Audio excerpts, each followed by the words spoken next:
M Kumar mathematics classes.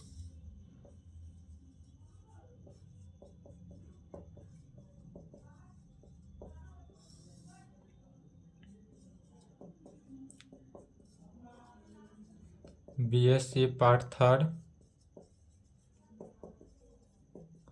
Season 21 से 24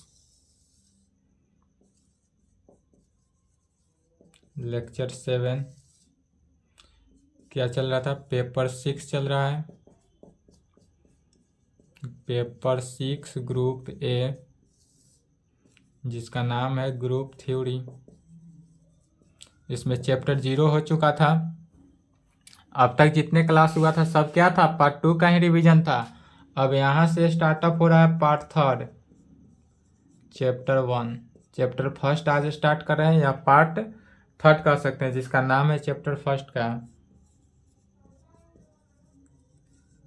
centre of a group, normaliser of an element of a group, normaliser of a सब group, centralizer of an element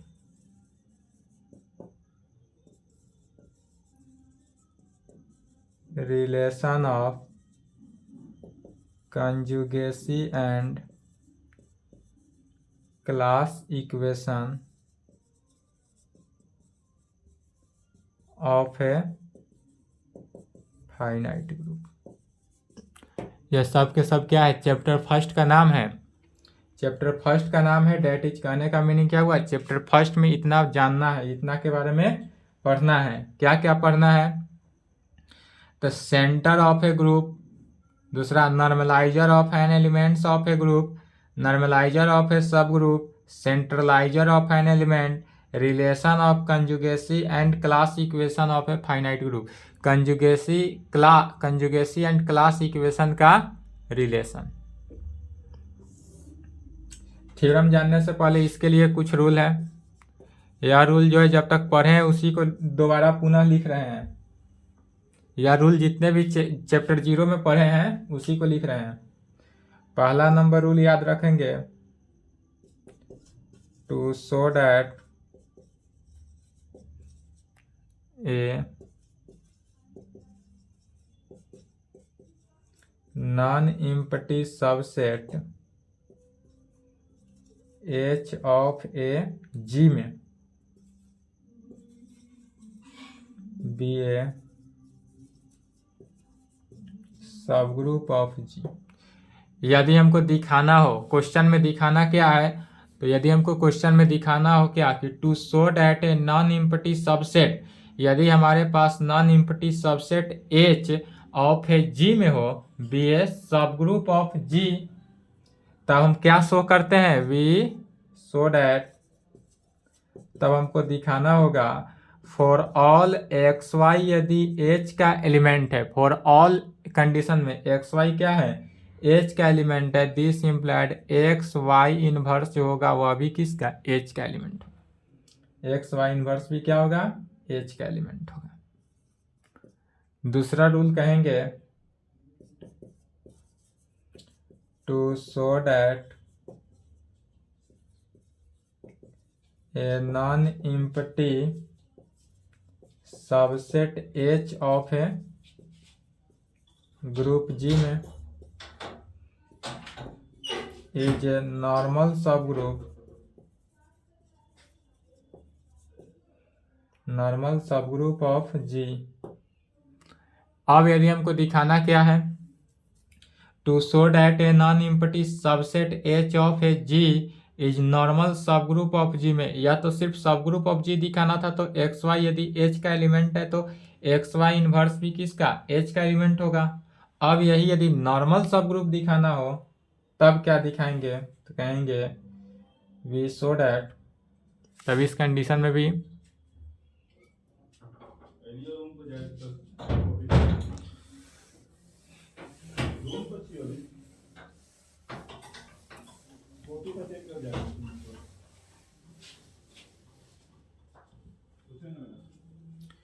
we so that, तब इस condition में दिखाएंगे पहला number H is a सब group of G।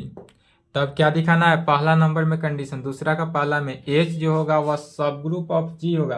तो सब ग्रुप का कंडीशन, यदि क्या कहते हैं नॉर्मल सब ग्रुप भी दिखाना हो तो उसके लिए सब ग्रुप दिखाते हैं। तो सब ग्रुप कहने का मीनिंग दैट इज सब ग्रुप का कंडीशन, जो पहला कंडीशन लिखा गया है उसी को क्या होगा, तो फॉर ऑल एक्स वाई यदि H का एलिमेंट है this implied x Y inverse भी किसका, H का ही एलिमेंट होगा, या तो सब ग्रुप का हुआ। अब दूसरा नंबर में दिखाएंगे, नॉर्मल दिखाना हो तो पहले सब ग्रुप दिखाएंगे, जब सब ग्रुप दिखा देंगे तब दिखाएंगे H is normal in G। H जो है वह नॉर्मल होगा किस में, G में होगा। डेट इज, अब नॉर्मल के कंडीशन से, तो नॉर्मल का कंडीशन क्या पढ़ाए थे, फॉर ऑल G यदि G का एलिमेंट है, स्मॉल g जो है वह कैपिटल G का एलिमेंट हो, एंड स्मॉल x जो है वह कैपिटल X H का एलिमेंट हो, दिस इम्प्लाइड G इनवर्स जो होगा वह H का एलिमेंट होगा। किसका एलिमेंट होगा, H का। वहां पे बताए थे यदि A जो है G का एलिमेंट एंड स्मॉल h जो है कैपिटल H का एलिमेंट है, दिस इम्प्लाइड x था, x तक दिखाए थे x इनवर्स जो होगा कैपिटल H का, यह दिखाए थे। लेकिन यहाँ थ्योरम में क्या करेंगे, स्मॉल g लेकर चलेंगे, कोई भी लेकर चल सकते हैं या यह भी लेकर चल सकते हैं। फॉर ऑल कंडीशन में यदि A जो है G का एलिमेंट हो एंड x लेकर चलेंगे, x जो है H का एलिमेंट है, दिस इम्प्लाइड A इनवर्स जो होगा वह किसका, H का एलिमेंट हो। कोई भी रूल लेकर चला जा सकता है।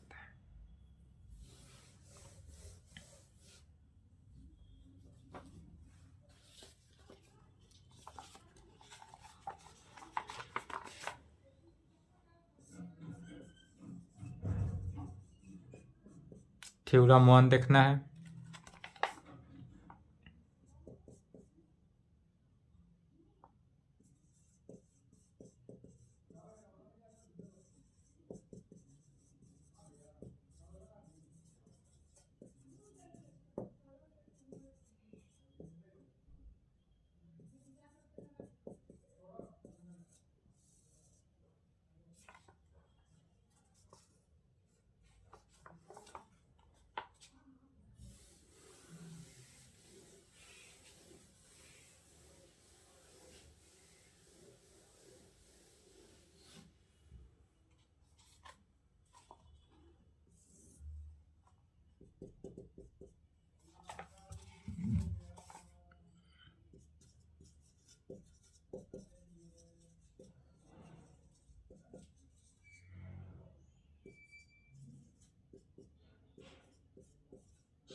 चलिए थ्योरम है। पहला थ्योरम में दो कंडीशन है।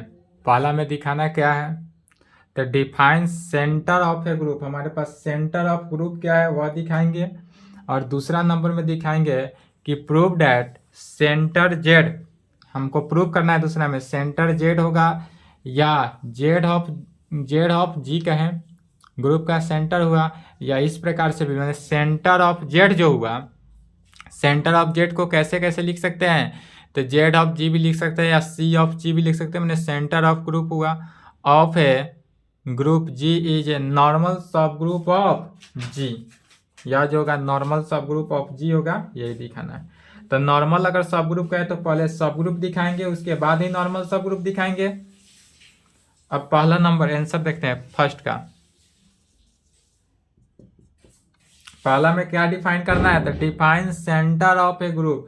हमारे पास ये सेंटर ऑफ ग्रुप होगा, यह दिखाएंगे। तो सेंटर ऑफ ग्रुप का डिफिनीशन लिखना है सिर्फ। An element x of a group G is called centre element of G if यदि x जो है वह कम्यूट करता हो, x commute with every element of किसको, g को। पहला नंबर का लिखा जा रहा है define centre of a group का, तो सेंटर ऑफ ग्रुप का डिफिनीशन लिखना है।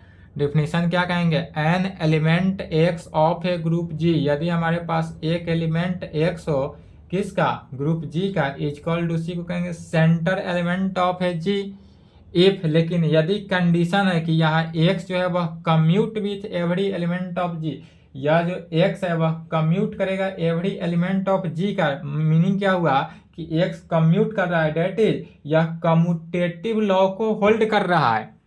कम्यूट कहने का ही मीनिंग हुआ कि यह ऐसा एक्स लेकर चलना है जो एक्स किसको होल्ड करता हो, कम्यूटेटिव लॉ को होल्ड करता हो। तो कहेंगे डेट इज, अब एक्स तो लिया गया ही, डेट इज इसका मीनिंग जो हुआ क्या हुआ कि यह कम्यूट करता है, मैंने कम्यूटेटिव लॉ को। तो एक्स को ए के साथ मल्टीप्लाई करे या ए को एक्स के साथ मल्टीप्लाई करे, दोनों क्या होना चाहिए, इक्वल। कहाँ पे, तो फॉर ऑल ए यदि क्या है, तो ग्रुप जी का एलिमेंट है। ए जो है वह कैसा एलिमेंट है, तो ए हुआ किसका, ग्रुप जी का एलिमेंट हुआ। तब कहेंगे द सेट ऑफ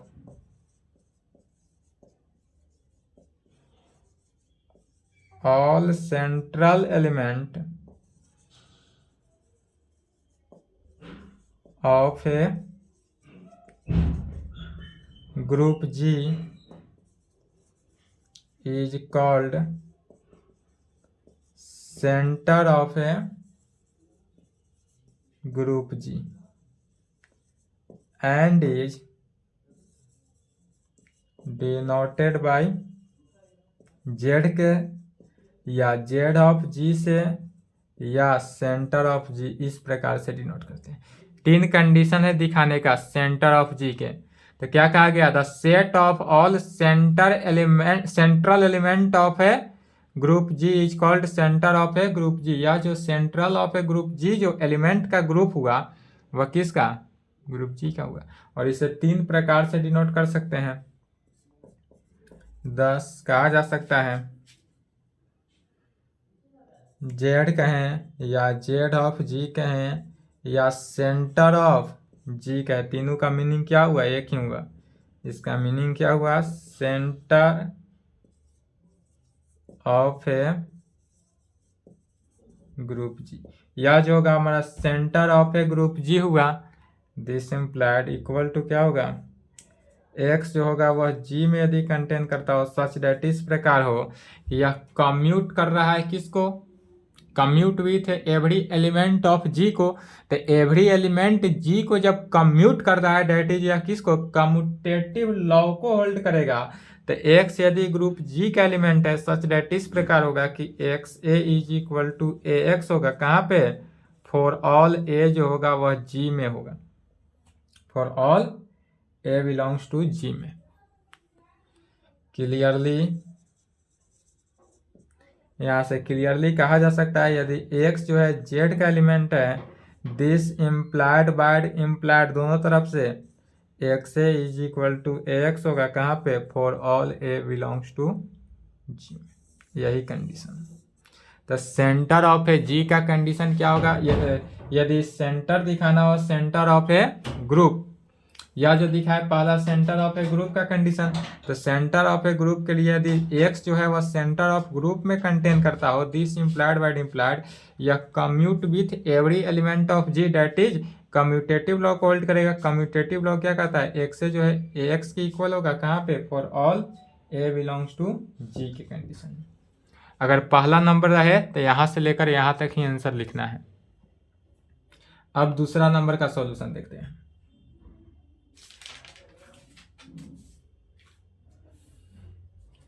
दूसरा नंबर में क्या है सो समझेंगे।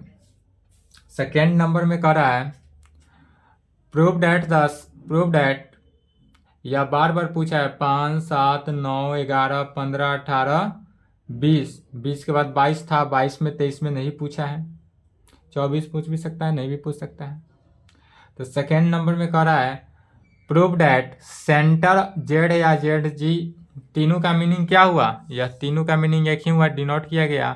तो prove that centre Z of a group G is a normal सब ग्रुप ऑफ जी, या जो सेंटर ऑफ जी जो होगा वह नॉर्मल सब ग्रुप होगा, यह दिखाना है। ठीक है, तो नॉर्मल सब ग्रुप दिखाने के लिए भी पहले क्या दिखाना है, सब ग्रुप होना चाहिए। जब यह सब ग्रुप होगा तभी यह क्या होगा, नॉर्मल सब ग्रुप दिखाएंगे। तो पहले दिखाएंगे क्या, कि यह जो हुआ वैल्यू सब ग्रुप ऑफ जी में। अब सब ग्रुप दिखाने के लिए तो सबसे पहले सब ग्रुप दिखाने से पहले मानेंगे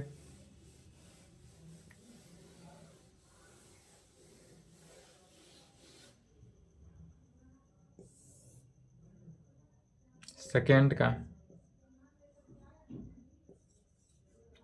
मान लेते हैं कि G be a group and let, यदि जी जो है हमारे पास क्या है, ग्रुप हो, late ji be a group है, तब जेड जो हुआ, जेड किस में था यहाँ पर वैल्यू, या जेड क्या है, इंटीजर नहीं है, जेड किसको दिखाता है, सेंटर को।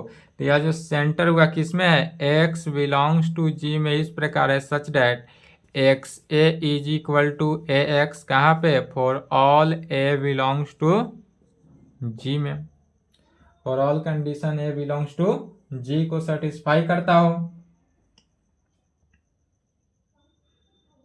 B the centre of group जी।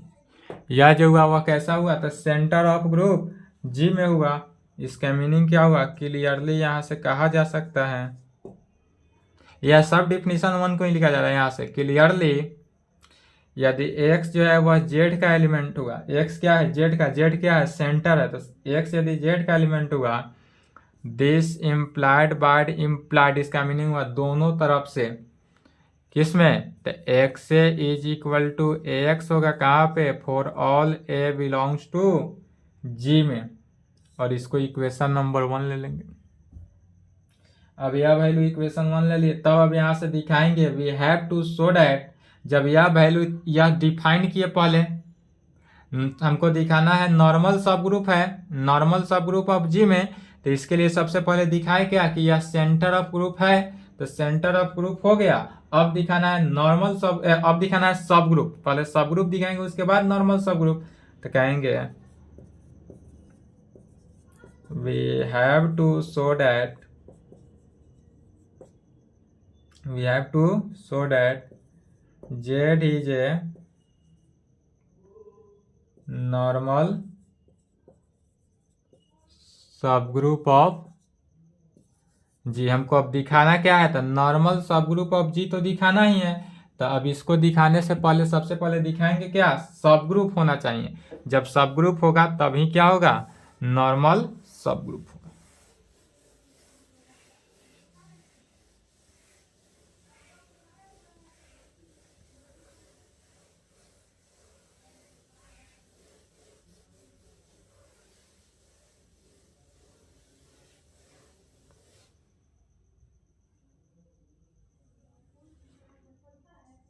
पहले दिखाए क्या, तो जेड इज ए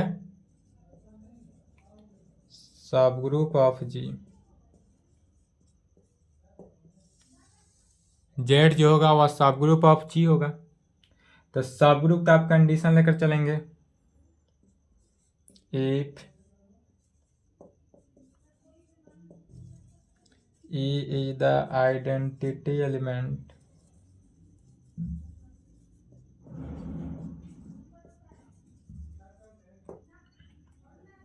सब ग्रुप के कंडीशन से चला जा रहा है। सब ग्रुप का कंडीशन में क्या कहें, इफ यदि E is the identity element of G हो देन तब हमारे पास यदि E जो हुआ यह E कैसा हुआ, आइडेंटिटी एलिमेंट में लेकर चलते हैं तो E is the identity element of G हो देन तब इसका मीनिंग क्या हुआ, यह E को आइडेंटिटी एलिमेंट में A से मल्टीप्लाई किए या A को आइडेंटिटी एलिमेंट के साथ मल्टीप्लाई किए, या किसके इक्वल, A के इक्वल होगा। कहाँ पे, for all A belongs to G, यह जो A होगा वह ग्रुप G का एलिमेंट होगा।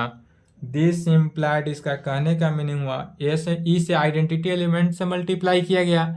दिस इम्प्लाइड ए जो होगा is equal to a, is equal to होगा ए में, कहाँ पे, तो for all A belongs to G के कंडीशन में a is equal to a, is equal to a होगा for all A belongs to G के कंडीशन में।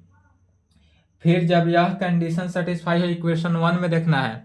इक्वेशन 1 को अब यहाँ पर गौर करेंगे। इक्वेशन 1 में क्या करा है, यदि x is equal to A x हो for all A belongs to G के कंडीशन में, तो यहाँ राइट हैंड साइड को देखना है। यह जो पूरा वैल्यू आया right hand side, this implied, इसको लेफ्ट में क्या लिखा गया, x बिलोंग्स टू जेड में, तो चूंकि यहाँ x था, अब यहाँ x की जगह पर क्या है, e है।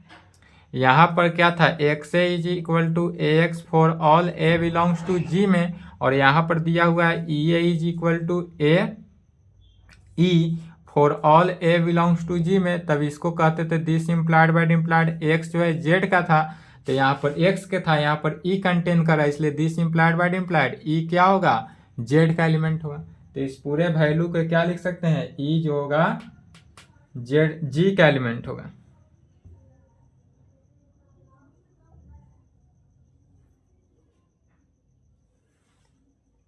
दिस इम्प्लाइड ई जो होगा वह किसका, जेड का एलिमेंट होगा। चूंकि एक्स जेड का एलिमेंट है तो ई भी जेड का एलिमेंट होगा। कहाँ से, यूजिंग फर्स्ट, इक्वेशन 1 को यूज किया गया। तो जब यह हुआ इसका मीनिंग क्या हुआ, जेड जो है, Z contain at least one element e, Z जो है कम से कम 1 एलिमेंट ई जो है वह कंटेन करेगा अपने आप में। दिस इम्प्लाइड क्या मीनिंग हुआ, जेड कंटेन एटलीस्ट 1 एलिमेंट ई, ई एक 1 ऐसा एलिमेंट होगा जो कंटेन किया। डेट इज, जब कोई भी सेट यदि जेड लिया जाए, यह कोई एक एलिमेंट ई कंटेन किया, इसका मतलब हुआ कि यह तो नॉन एम्प्टी सेट हुआ, या ऐसा या तो खाली सेट नहीं हुआ। This implied Z is non empty, that is हमारे पास जो जेड है वह एम्प्टी नहीं हुआ या खाली नहीं है। तो जब जेड खाली सेट नहीं है, नॉन एम्प्टी है, इसलिए कहेंगे by definition is also, by definition of Z, by definition of Z, Z का डिफिनीशन कहा जा रहा है। इसका मीनिंग क्या हुआ, सेंटर के डिफिनीशन से, इक्वेशन पहला नंबर जो सोल्व किए हैं उससे। By definition of Z, Z का डिफिनीशन क्या कहता है, तो जेड का डिफिनीशन है कि अगर प्रत्येक एलिमेंट जो है वह जेड में कंटेन करता हो तो सबसेट होगा।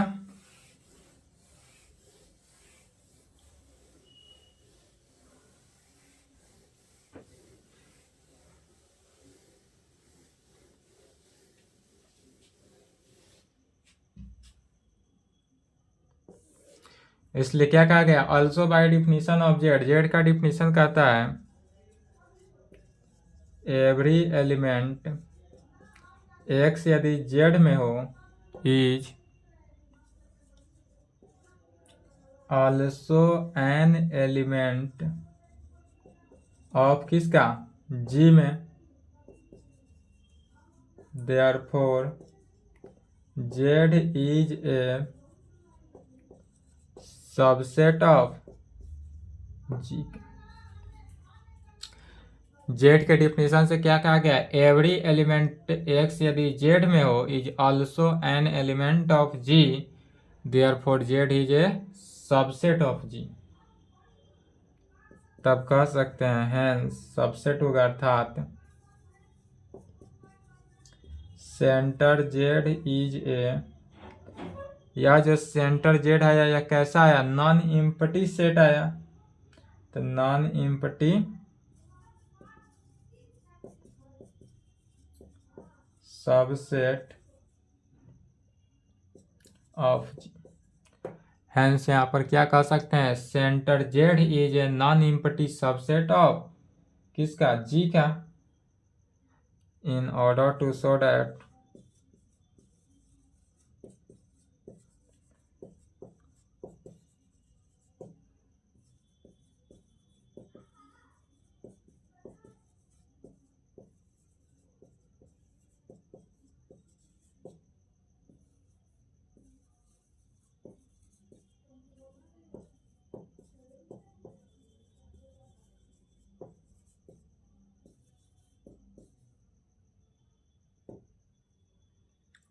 तो in order to show that a non-empty subset Z of a group G is a subgroup of G, जब हमारे पास यह सेंटर जो है नॉन एम्प्टी या नॉन एम्प्टी सेट हो तब क्या दिखाएंगे? यह जो नॉन एम्प्टी सबसेट Z जो हुआ, यह जो हमारा नॉन एम्प्टी सबसेट Z हुआ यह कैसा होगा?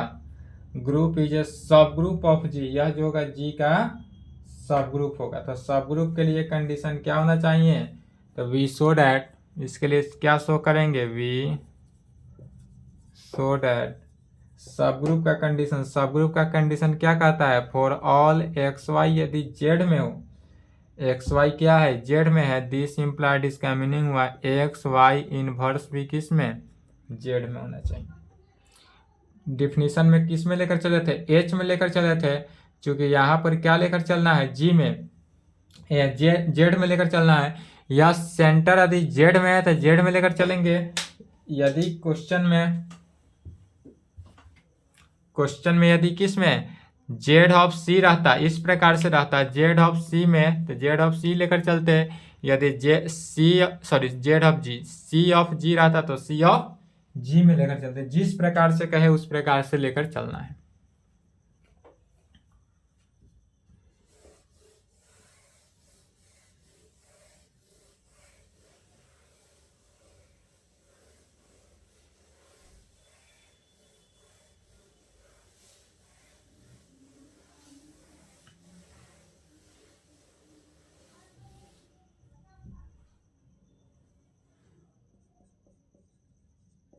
अब हमको दिखाना क्या है? तो दिखाना है एक्स वाई यदि जेड का एलिमेंट है तब हमको आना क्या चाहिए? एक्स वाई इनवर्स जेड का एलिमेंट। तो लेफ्ट हैंड साइड लेकर चलेंगे। अब हमको लेकर चलना क्या है? एक्स वाई जो है वह जेड का एलिमेंट है, और तब दिखाना है एक्स वाई इनवर्स जो होगा वह जेड का एलिमेंट होगा। तो कहेंगे now let X and Y are any two elements of Z. यह जो है एक्स एंड वाई जो है टू एलिमेंट्स ऑफ किसका? जेड का। जेड क्या है? तो सेंटर ऑफ जी का, ग्रुप जी का सेंटर है। इसलिए by definition of Z, Z के डिफिनीशन से आना है, अर्थात सेंटर के डिफिनीशन से। सेंटर का डिफिनीशन क्या कहता है? एक्स यदि जेड में है, this implied by implied X A is equal to A x, कहाँ पे? For all A belongs to G में होगा। या तो एक्स के लिए इसको इक्वेशन जहां तक था 1 था 2 मानेंगे, एंड दूसरा एक्स के लिए तो होगा। अब दूसरा वाई के लिए, तो वाई यदि बिलोंग्स टू जेड में हो, this implied by implied Y A is equal to A Y होगा, कहाँ पे? For all A belongs to G. इसको इक्वेशन थर्ड ले लेंगे। अब लेकर चलेंगे वी फर्स्ट सो डैट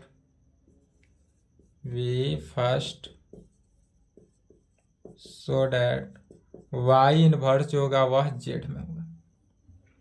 अब यहाँ पर देखेंगे तो एक्स तो जेड में है, वाई भी जेड में है। अब दिखा देंगे यदि वाई इनवर्स जेड में है तो जब एक्स जेड में होगा वाई इनवर्स जेड में होगा तो एक्स वाई इनवर्स ऑटोमेटिक क्या होगा, जेड में होगा ही, लॉ ऑफ क्लोजर से। तब दिखाएंगे पहले क्या, वाई इनवर्स जो वाई तो जेड में है, तब दिखाएंगे वाई इनवर्स भी क्या है, जेड में है। तो वाई इनवर्स जेड में दिखाना है तो किसको, इक्वेशन थर्ड को लेकर चलेंगे। फॉर दिस वी हैव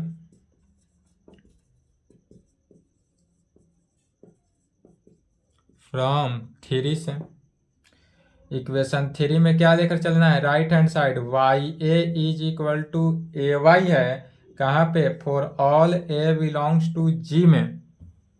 यदि Y A is equal to A Y ले लेते हैं फॉर ऑल ए जी में है। अब इसी में क्या करते हैं, हमको वाई इनवर्स लाना है तो क्या करेंगे, दोनों तरफ वाई इनवर्स से मल्टीप्लाई कर देना है, दोनों तरफ, लेफ्ट साइड से भी राइट साइड से भी। दिस इम्प्लाइड या वैल्यू जो होगा Y inverse Y A Y inverse is equal to Y inverse A Y Y inverse, कहाँ पे, तो for all A belongs to G के लिए। दोनों तरफ क्या करते हैं, लेफ्ट से भी वाई इनवर्स से मल्टीप्लाई, राइट से भी वाई इनवर्स से मल्टीप्लाई, दोनों तरफ कर सकते हैं। वाई इनवर्स वाई, अब देखते हैं Y inverse Y associative law के अनुसार वाई इनवर्स वाई में कन्वर्ट हुआ, वाई इनवर्स वाई किसके इक्वल, ई के इक्वल। तो यह हो जाएगा E A Y inverse, E A Y inverse is equal to Y inverse A, Y Y inverse किस में, ई में होगा, कहाँ से, एसोसिएटिव लॉ से, for all A belongs to G.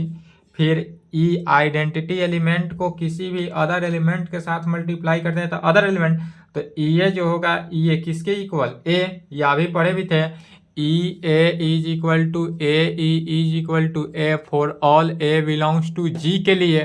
तो यहाँ पर ई ए है तो क्या हो जाएगा, ए होगा, तो A Y inverse is equal to Y inverse A, कहाँ पे, for all A belongs to G के लिए। A Y inverse is equal to Y inverse A is equal to for all किस में, ए बिलोंग्स टू जी के लिए। इसको equation मान भी सकते हैं 4। अब फिर देखना है इक्वेशन किस से, 3 से, इसको मिटा दें।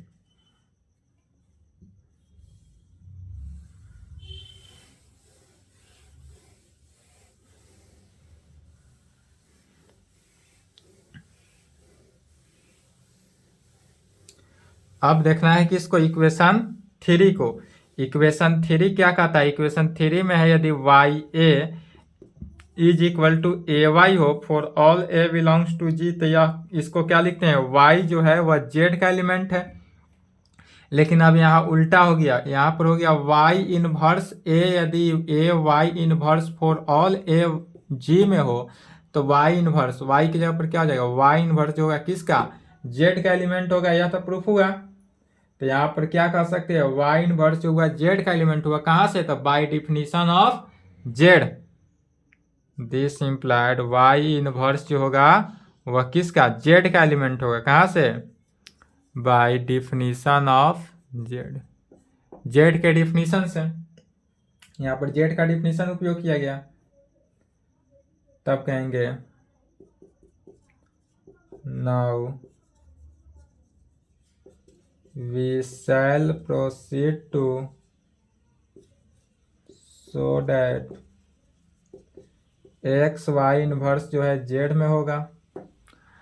अब चूंकि वाई इनवर्स तो निकल गया, वाई इनवर्स किस में, जेड में है, यह वैल्यू जब निकल गया तब दिखाना क्या है हमको कि वाई इनवर्स जो हो एक्स वाई इनवर्स जो होगा वह जेड में होगा। अगर यह दिखा दिए तो यह जो होगा कैसा हुआ, ग्रुप जो होगा वह सब ग्रुप में होगा, यह ग्रुप किस में होगा, सब ग्रुप में होगा। तब कहेंगे for this we show that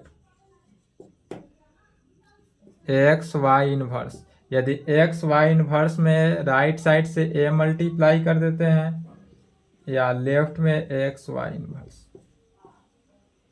कहाँ पे? तो for all A belongs to G. X Y inverse में क्या किया? पहले राइट से ए से मल्टीप्लाई किए, फिर लेफ्ट से ए से मल्टीप्लाई करते हैं। लेफ्ट हैंड साइड को लेकर चलना है, राइट हैंड साइड को प्रूफ करना है। तो कहेंगे नाउ फॉर ऑल ए यदि जी का एलिमेंट हो वी हैव, तब ए किसका एलिमेंट है? जी का एलिमेंट है, तब क्या कहेंगे? Left hand side X Y inverse A is equal to. अब यहां से हम लेफ्ट हैंड साइड लेकर चलते हैं। एसोसिएटिव लॉ से क्या होगा? यह दो एलिमेंट ब्रैकेट इसके साथ चला गया, यह हो गया X into Y inverse A में कन्वर्ट हो जाएगा। कैसे? तो by associative law. Associative law का कंडीशन है ना, A B A into B C हो तो यह ए बी इंटू सी में हो जाता है। तो यह ब्रैकेट था तो इसको किस में? ए इंटू बी सी में कर दिए। कहाँ से? एसोसिएटिव लॉ से। एसोसिएटिव लॉ इन जी से इज इक्वल टू, अब एक्स इंटू वाई इनवर्स ए को देखना है। तो इक्वेशन 4 में वाई इनवर्स ए किसके इक्वल है? ए वाई इनवर्स क्या है? तो वाई इनवर्स ए की जगह पर लिख सकते हैं ए वाई इनवर्स। कहाँ से? तो यूजिंग 4 इक्वेशन 4 से यूज किया गया। इक्वेशन 4 में क्या है? वाई इनवर्स ए की जगह पर ए वाई इनवर्स को अप्लाई किया गया। अब फिर अगेन एसोसिएटिव लॉ। अब एसोसिएटिव लॉ करेंगे तो क्या होगा? यह जो दो ब्रैकेट में है तब इसके साथ ब्रैकेट हो जाएगा, तो यह हो जाएगा एक्स ए इंटू वाई इनवर्स। कहाँ से? तो by associative law in G में। अब यहाँ पर भी एसोसिएटिव लॉ इन जी लगाए तो यह दो ब्रैकेट अंदर है तो इसके साथ आ जाएगा इंटू इतना। फिर यहाँ पर देखेंगे एक्स ए इक्वेशन नंबर 2 में एक्स ए जो है, एक्स ए की जगह पर क्या लिख सकते हैं? ए एक्स लिख सकते हैं। तो या एक्स ए जो हुआ वह ए एक्स में कन्वर्ट हुआ, तो ए एक्स वाई इनवर्स। एक्स ए की जगह पर क्या लिखा गया? ए एक्स। कहाँ से? यूजिंग 2, इक्वेशन 2 को यूज किया गया। फिर अगेन एसोसिएटिव लॉ को यूज करेंगे। तो एसोसिएटिव लॉ का कंडीशन दोनों के साथ ब्रैकेट है, जो पहला दोनों के साथ ब्रैकेट है और यह बाहर है, तो ए बाहर हो गया, एक्स वाई इनवर्स हो गया। कहाँ से? तो by associative law in G में। एसोसिएटिव लॉ इन जी से यह वैल्यू आ गया, समझे? जहां डाउट हो बेझिझक कमेंट मारेंगे। तो जब यह वैल्यू यहां तक आया, क्या वैल्यू निकला?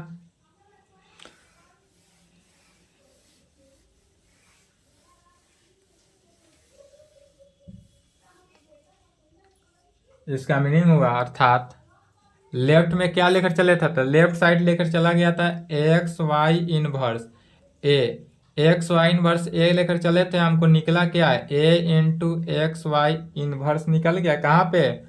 For all A belongs to G के कंडीशन में, ग्रुप के कंडीशन में। तो जब यह वैल्यू आया, फिर equation number by definition of Z के सेंटर के डिफिनीशन से, सेंटर का डिफिनीशन क्या कहता है? यदि सेंटर का जो डिफिनीशन है, ए जो है वह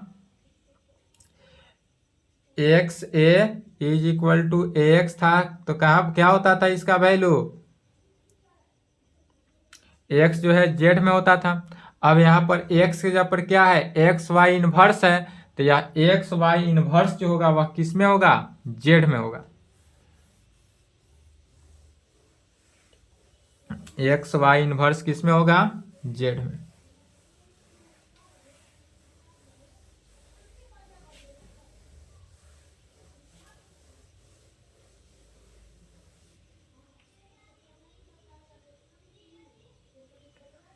this implied x Y inverse जो होगा वह किस में? जेड का होगा। कहाँ से?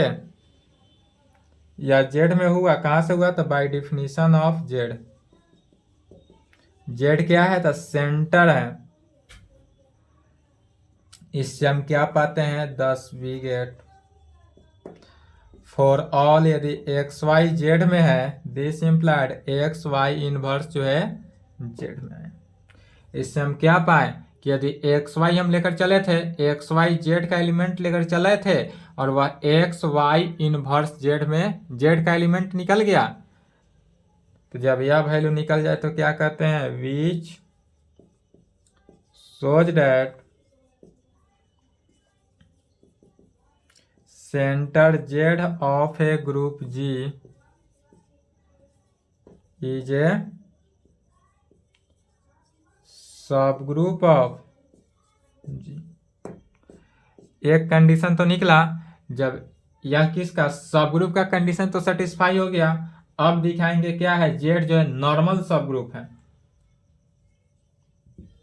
सब ग्रुप का कंडीशन सेटिस्फाइड हुआ, दो कंडीशन इसमें दिखाना है। तो पहला कंडीशन जो था सब ग्रुप का वह सेटिस्फाई हुआ। अब दिखाएंगे क्या, जेड जो है वह नॉर्मल सब ग्रुप है, नॉर्मल भी है साथ साथ।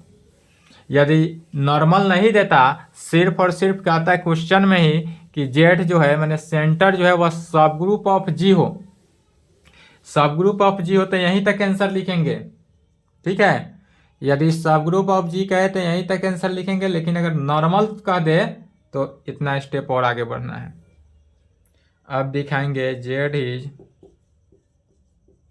नॉर्मल इन जी, जेड जो है नॉर्मल इन जी है, या इसको इस प्रकार से भी लिखा जा सकता है, जेड इज नॉर्मल सब group of G. Z is normal in G में कहें या जेड इज नॉर्मल सब ग्रुप ऑफ जी का। तो चलिए इसके लिए क्या शो करेंगे, in order to show that, in order to show that a सब group Z of a group ji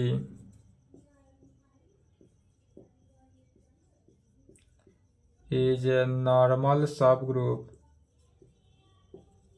of। अब दिखाना क्या है, तो अब दिखाएंगे in order to show that a subgroup Z of a group G जो होगा इज नॉर्मल सबग्रुप ऑफ किसका, जी का। वी शो दैट, इसके लिए दिखाएंगे फॉर ऑल यदि ए जो है जी का एलिमेंट हो एंड एक्स जो है वह जेड का एलिमेंट हो। यहाँ अलग अलग अब ग्रुप होता है, ए किसका हो, जी का एलिमेंट हो एंड एक्स जेड का एलिमेंट हो, this implied A X A inverse जो है किसका, जेड का एलिमेंट होना चाहिए। नॉर्मल का कंडीशन यही था। तब इसमें भी क्या करेंगे, लेफ्ट हैंड साइड लेकर चलेंगे, राइट हैंड साइड प्रूव करेंगे। यदि राइट हैंड साइड प्रूव हो गया तो यह क्या हो जाएगा, नॉर्मल सब ग्रुप होगा और hence proved. Left hand side लेकर चलते हैं तो कहेंगे नाउ फॉर ऑल ए यदि जी का एलिमेंट हो एंड एक्स जेड का एलिमेंट हो, वी हैव तब लेफ्ट हैंड साइड को ले लिया गया क्या, ए जी का एलिमेंट और एक्स किसका, जेड का एलिमेंट। तब क्या करेंगे, we have A X A inverse, A X A inverse हमको तो लाना ही है। तो ए एक्स ए इनवर्स जो है लेकर चलते हैं कैसे, तो ए एक्स को एक साथ और ए इनवर्स को बाहर निकाल देते हैं। ए इनवर्स क्या हुआ, बाहर किए। अब यहाँ पर देखेंगे ए एक्स जो है, इक्वेशन नंबर 2 को देखना था। इक्वेशन 2 में था X A is equal to A x for all A belongs to G में। तो यहाँ पर एक्स एज ए एक्स जो है एक्स ए के क्या लिख सकते हैं, एक्स ए लिख सकते हैं। तो यहाँ पर हो जाएगा एक्स ए इनवर्स क्या किए, यूजिंग टू इक्वेशन 2 को यूज किया गया। फिर ए इनवर्स, अब यहाँ पर एसोसिएटिव लॉ से एक्स बाहर हो गया, ए इनवर्स हो जाएगा क्या किए, by associative law in G में। यहाँ पर एसोसिएटिव लॉ लाए तो एक्स के साथ ब्रैकेट था तो एक्स बाहर निकल गया, ए इनवर्स के साथ हो गया।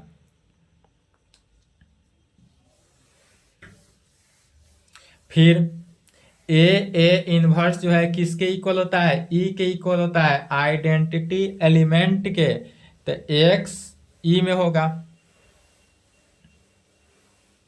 यह जो वैल्यू होगा वह किस में होगा, एक्स ई में होगा।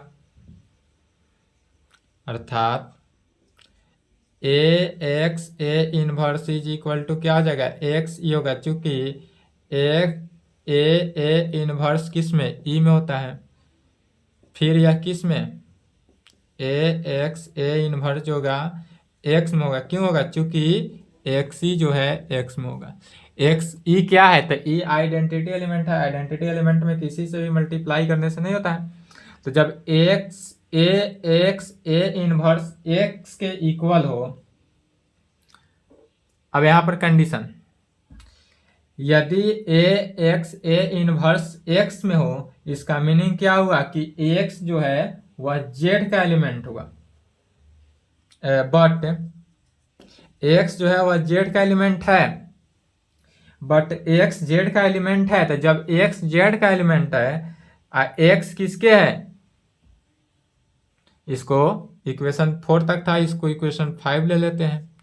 बट एक्स जो है जेड का एलिमेंट है, यह तो बताया गया है, तो एक्स के जगह पर, यहाँ एक्स के जगह पर क्या लिखे, दिस इम्प्लाइड एक्स इनवर्स जो होगा वह जेड का एलिमेंट होगा, किसका, एक्स इनवर्स जो होगा वह जेड का, यूजिंग 5, इक्वेशन नंबर 5 को यूज किए।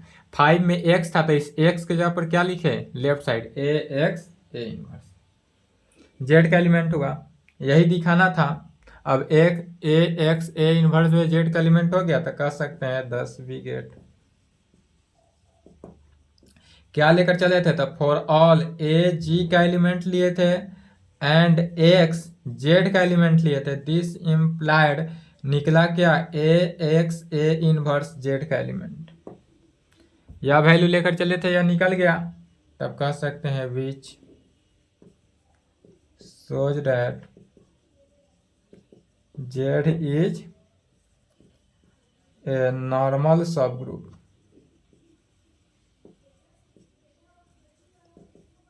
which shows that Z is a normal subgroup of किसका, G का, यह नॉर्मल सबग्रुप हुआ G का, और यहाँ पर प्रूव्ड हुआ, हेंस प्रूव्ड। इस टाइप से प्रॉब्लम रहे तो यहाँ तक लिखना है। यह सभी प्रॉब्लम क्या होता है, लॉन्ग होता है, तो जब लॉन्ग प्रॉब्लम हो तो लॉन्ग लंबा लिखना ही पड़ेगा। यहाँ तक कंप्लीट करेंगे, इसके आगे जो होगा नेक्स्ट क्लास में देखा जाएगा।